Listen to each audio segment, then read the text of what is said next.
نحمدہ ونصلی ونسلم علی رسولہ الکریم اما بعد فاعوذ باللہ من الشیطان الرجیم بسم اللہ الرحمن الرحیم۔ معزز سامعین و ناظرین،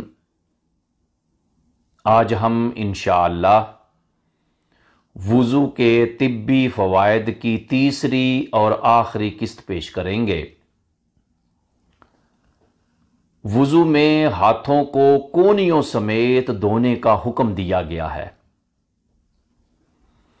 اس کی حکمت یہ ہے کہ کونی پر 3 قسم کی بڑی رگیں ہوتی ہیں جن کا تعلق بالواسطہ دل، دماغ اور جگر سے ہوتا ہے۔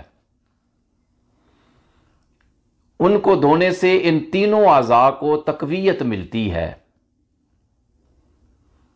حکماء کہتے ہیں اگر جسم کے اس حصے کو پانی اور ہوا نہ لگے تو بہت سے دماغی اور اعصابی امراض پیدا ہو سکتے ہیں۔ اس لیے جو انسان اپنی کوہنی کو صحیح دھوتا ہے وہ ان امراض سے محفوظ ہو جاتا ہے۔ اس کے بعد ہے مسح کرنا۔ اگر بال بڑھا دیے جائیں اور گردن کی پشت کو خشک رکھا جائے تو ان رگوں میں خشکی پیدا ہو جاتی ہے۔ انسانی جسم اس سے متاثر ہوتا ہے، بلکہ بعض اوقات ایسا ہوتا ہے کہ انسانی دماغ کام کرنا چھوڑ دیتا ہے۔ اس لیے مسح والی جگہ کو دن میں 2-4 مرتبہ ضرور تر کرنا چاہیے، اور جو گردن کی یہ جو پچھلی جگہ ہے اس کو بھی ضرور تر کرنا چاہیے۔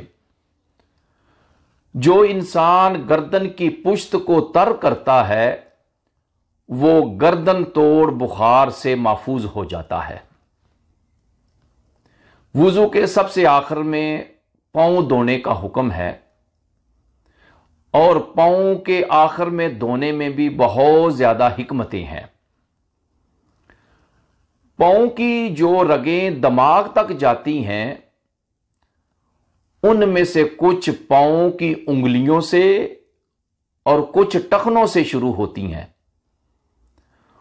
ان کے دھونے سے دماغ کے بخارات بجھ جاتے ہیں، اور سارا دن انسان جو کام کرتا ہے، کام کرنے سے جو پاؤں کے اوپر گرد و غبار اور جراثیم ہوتے ہیں وہ پاؤں کے دھونے سے سارے کے سارے ختم ہو جاتے ہیں۔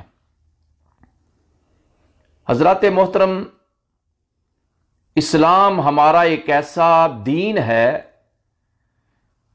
جس نے ہمیں ایک ایسا نظام عبادات دیا ہے کہ اگر انسان صحیح طریقے سے ترتیب سے وضو کرے تو فالج، لقوہ اور دوسری بہت ساری متعدد بیماریوں سے محفوظ ہو جاتا ہے۔